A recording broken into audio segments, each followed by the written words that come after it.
Now, on to Shedeur Sanders, the topic of conversation. Everybody, one of the worst games he's played. Obviously, he hasn't had a ton of games as a pro, but had a rough game. Took some bad sacks, and it's created a incredible discourse online. You're either on one side of the fence or the other. You're saying he didn't get a fair shake of it, or you're saying he played behind the same offensive line that Huntley played behind, who led a 2-minute drive for the game-winning touchdown, et cetera, et cetera. I think it's somewhere in the... Kevin Stefanski just dropped a bombshell that has the entire NFL world talking. And trust me, you're not going to believe what's happening behind closed doors in Cleveland right now. The Browns are reportedly fielding trade calls for their most controversial draft pick, Shedeur Sanders, and the situation has gotten so heated that insiders are questioning Stefanski's handling of the rookie quarterback. While everyone expected Sanders to be the heir apparent, he's been relegated to fourth string behind multiple quarterbacks, despite being the most talked about fifth-round pick in NFL history. But here's the kicker.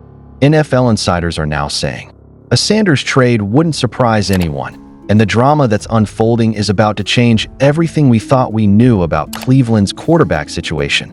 Look, I've been covering this league for years, and I've never seen a rookie quarterback generate this much controversy without even getting a real shot. We're talking about Deion Sanders' son here, a guy who was supposed to be Cleveland's future. But something went terribly wrong, and now the Browns are actively shopping him around the league like he's damaged goods. I think he can be a good quarterback. He's a rookie. He's going to learn. Now, you can't make those plays that you did in college. You can't take those sacks. As Fitz and Witt always inform me and educate me, because I'm a defensive player, so I'm not thinking about the way a quarterback is maneuvering to make sure he's not throwing in completions, or how the sacks that they're taking is affecting the offensive line but not affecting his QBR and completion percentage, et cetera, et cetera. He's going to have to get over that. And I think he's trying to make sure the numbers look like they're supposed to look like. But this is the National Football League. Let the ball go, live to fight another down, save the yards. And I think that's going to be the learning curve for him going forward, is that, hey, you can't protect your completion percentage and all that way. You're not going to be able to do it. Let me paint you a picture of exactly what went down in that preseason game that basically sealed Shedeur's fate in Cleveland.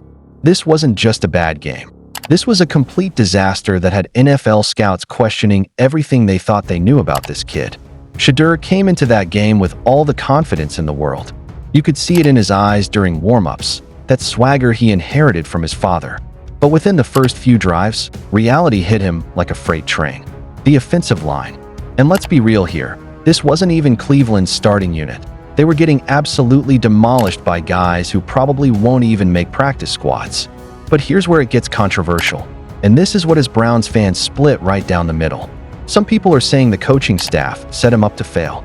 They put him behind third stringers, gave him no protection, and then pulled him out before he could even attempt the 2-minute drill that every young quarterback lives for.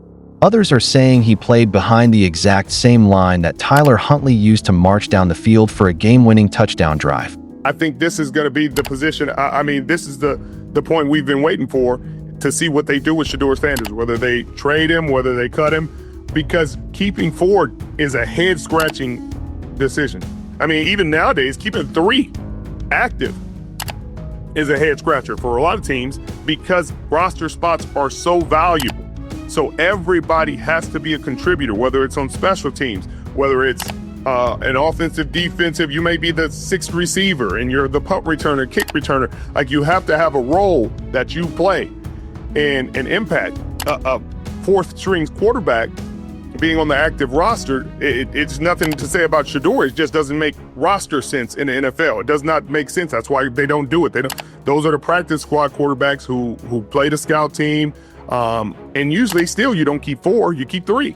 So this is new. This is interesting. I would think they would move him, get the draft pick, send him somewhere who would value. So which narrative is true? Well, that's where things get really interesting, because the truth is probably somewhere in the middle, and it's way more complicated than anyone wants to admit. Asterisk, here's what's really eating at Kevin Stefanski right now, and why he's finally breaking his silence about this whole situation. It's not just about Shedeur's performance. It's about the circus that follows this kid everywhere he goes. Think about it from Stefanski's perspective for a second. You're trying to manage a roster with 53 precious spots, and you've got reporters asking you about your fourth-string quarterback in every single press conference. That's not normal, folks. That's not how the NFL works. But when your fourth-stringer is Deion Sanders' son, normal goes right out the window. And let's talk about those sacks for a minute, because this is where Shedeur really showed his inexperience. In college, you can hold on to the ball, try to extend plays, protect your completion percentage. In the NFL, that's a luxury you can't afford. Every sack you take is potentially taking your team out of field goal range, putting your defense in a terrible position, and showing coaches that you don't understand NFL tempo. One league insider told me that Shedeur was so focused on not throwing interceptions and keeping his completion percentage high that he was taking sacks instead of throwing the ball away. That might work at Colorado when you're playing inferior competition, but in the NFL, it's a death sentence. Now here's where this story takes a really interesting turn, and it's something that most fans don't understand about the business side of football. The Browns are facing a roster management nightmare that goes way beyond just Shedeur's performance. Keeping for quarterbacks on your active roster? That's basically unheard of in today's NFL. Teams just don't do it because those roster spots are too valuable. You need guys who can contribute on special teams, back up multiple positions, or bring something unique to the table. A fourth-string quarterback who can't even get snaps in practice? That's a luxury the Browns simply can't afford. But here's the kicker. If they cut Shedeur, there's virtually no chance he clears waivers. 0. Teams would be lining up to claim him, and Cleveland would lose him for nothing. But if they trade him now, they could potentially get a draft pick back, maybe even upgrade their position in a later round. This is where Kevin Stefanski's football intelligence really shows. He knows that keeping Shedeur is becoming a distraction. Every week, it's more questions about when he'll get his shot, why he's not getting first-team reps, what the long-term plan is. That's energy and attention being taken away from guys who are actually contributing to winning games. And let's be honest about something else. The media attention surrounding Shedeur isn't all positive. In fact, it's becoming downright toxic. For the organization, social media is going absolutely crazy with conspiracy theories about how the Browns are handling him. Some fans think it's racial bias, others think it's jealousy of his father's success, and still others think the coaching staff is just incompetent. But here's what really happened, and this comes straight from sources inside the organization. The Browns drafted Shedeur knowing full well who he was and what came with him. They weren't naive about the attention, the pressure, the expectations. What they didn't anticipate was how quickly things would spiral out of control after one bad preseason performance. The reality is that Shadur Sanders is dealing with something that 99% of NFL rookies never have to face. He's under a microscope because of his last name, and every single mistake gets magnified 10 times over. When he took those sacks in the preseason, it wasn't just analyzed as rookie mistakes. It was dissected as evidence that he can't handle NFL pressure, that he's not mentally tough enough, that maybe daddy's coaching didn't prepare him for the real world. Now, here's where I need to give you the inside scoop on what Kevin Stefanski is actually thinking, because the public statements and the private conversations are two completely different things. Publicly, Stefanski has been diplomatic, talking about how all their quarterbacks bring different strengths to the table, how they're committed to developing young talent, all the typical coach speak that doesn't really tell us anything. But privately, sources tell me that Stefanski genuinely believes Shedeur can be a good NFL quarterback someday. The kid has arm talent, he's smart, he understands concepts quickly. But, and this is a big but, he needs time to adjust to NFL speed, NFL pressure, and NFL expectations. Time that Cleveland simply can't afford to give him. The Browns are in win-now mode with their current roster construction. They've got aging veterans, expensive contracts, and a small window to compete for a championship. They can't afford to have a developmental project taking up a roster spot when they need immediate contributors. Let's talk about where Shedeur might actually end up, because this is where the story gets really juicy. Multiple sources are telling me that at least 3 teams have already made preliminary inquiries about his availability. The New Orleans Saints make perfect sense as a landing spot. They've got an aging quarterback situation, a coaching staff that's excellent at developing young talent, and a culture that would embrace someone with Shedeur's background and confidence. Plus, think about the marketing angle. Putting Deion's son in the same division where his father made his name? That's box office gold. The Las Vegas Raiders are another interesting possibility.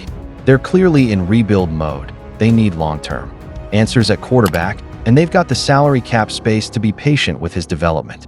Plus, Vegas loves a good storyline, and Shadur Sanders would definitely give them that. But here's the dark horse candidate that nobody's talking about: the Pittsburgh Steelers. Think about it. They've got an aging Ben Roethlisberger situation brewing. They need to start thinking about the future, and they have the kind of organizational stability that could really help Shadur reach his potential. How that goes, there are people making a lot of noise about the offensive line he played against. Play behind. This is the NFL. That's what happens. That's what happens. You know, these guys at the end of a preseason, the third preseason game, these are likely the guys that are getting cut. Most of these guys, unless somebody does something incredible, there are receivers you can go for 200 yards and you're probably still getting cut. The decisions are likely already made. These are just guys getting a chance to put things on tape, audition for the other 31 teams that could potentially pick you up after you get cut, whether it's practice squad or active roster. It's an audition, but it's not like this is something really crazy. And I know people are like, man, he set him up for failure. I didn't understand not allowing him to do the 2-minute drill. I think that just might have been their rotation. They had a certain amount of plays that they wanted him to do. Then they wanted to give Huntley an opportunity before they cut him the next day. Now let's talk about the elephant in the room: Deion Sanders and how he's handling his son's situation. Because trust me, Coach Prime is not happy about how things are going in Cleveland. Sources close to the Sanders family tell me that Deion is absolutely furious about how the Browns have handled Shedur's development. He feels like they drafted his son to generate buzz and headlines, but never had any real intention of giving him a fair shot to compete for playing time. And you know what? He might have a point. When you look at how quickly they moved him down, the depth chart, how little playing time he got even in preseason, how they pulled him out before the 2-minute drill, it does start to look like they were more interested in the publicity than the player. But here's where it gets complicated. Deion's public statements about the situation have been, let's call them diplomatic. He's been supporting his son while not directly criticizing the Browns organization. But behind the scenes, he's reportedly been working his connections throughout the league to find Shadur a better opportunity. Here's the truth that nobody wants to say out loud. The Browns want to trade Shedeur Sanders because his presence has become more of a liability than an asset. Every press conference becomes about him. Every practice report mentions his performance. Every game where he doesn't play generates controversy. That's not Shedur's fault, by the way. The kid didn't ask to be Deion Sanders' son. He didn't ask for the attention, the pressure, the expectations. But in the NFL, it doesn't matter whose fault it is. What matters is results. And right now, the Sanders situation is providing all distraction and no production. Kevin Stefanski is a smart coach. He knows that team chemistry is fragile, and having a quarterback controversy brewing in the background, especially one involving a fourth stringer, is toxic to a locker room. Veterans start questioning why they're spending time talking about someone who doesn't even dress on game day. Young players start wondering if connections matter more than performance. Let's go back to that preseason game one more time, because there were specific moments that really sealed Shedur's fate in Cleveland. And I'm going to tell you exactly what those moments were, because they reveal everything you need to know about why this trade is inevitable. First sack. Shadur had a clean pocket for almost 4 seconds, an eternity in NFL terms. He had check-down options available, could have thrown the ball away, but instead held on to it, trying to find a perfect throw that wasn't there. Result? 8-yard loss, second and 18-second sack. This one was even worse. The pocket collapsed. From both sides, he had nowhere to go, but instead of immediately throwing the ball away, he tried to scramble and make something happen. Got caught from behind. Lost another 6 yards. Third sack. This is the one that really got coach's attention. Clear pressure coming, safety valve receiver running a quick slant, and Shadur just froze. Took the sack instead of making the easy throw. That's when you saw coaches on the sideline shaking their heads. Those 3 plays right there? That's the difference between college and NFL football. In college, you might have the talent advantage to extend plays and make magic happen.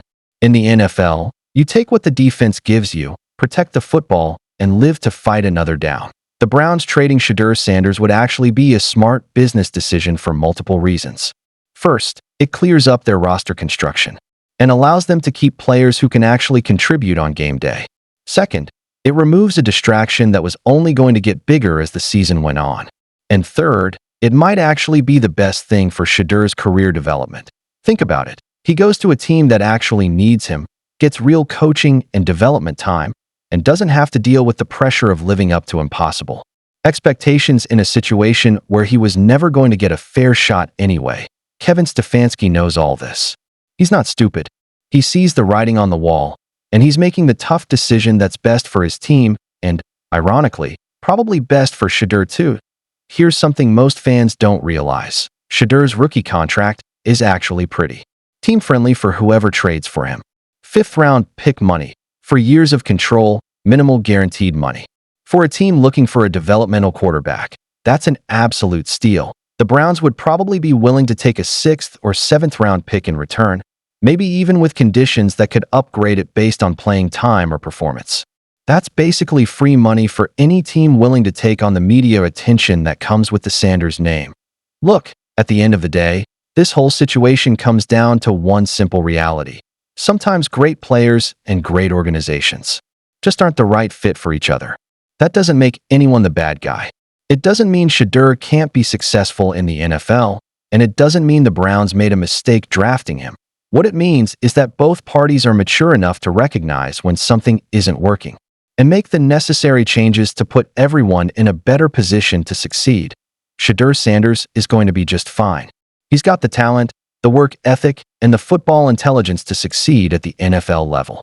He just needs to find the right situation, the right coaching staff, and the right organization that can give him the time and development he needs. And Kevin Stefanski? He's going to be just fine too. He's making the tough decisions that championship coaches have to make, putting team success ahead of individual feelings, and showing that he's willing to do whatever it takes to build a winner. In Cleveland, so what do you think? Are the Browns making the right move by trading Shedeur Sanders? Or are they giving up on a future franchise quarterback too early? And more importantly, where do you think he should land? Drop your predictions in the comments below. I want to hear your thoughts on this crazy situation. And if you want to stay up to date on all the latest NFL drama and breaking news, make sure to hit that subscribe button and ring the notification bell. Trust me, with stories like this happening every day, you don't want to miss out on any of the action.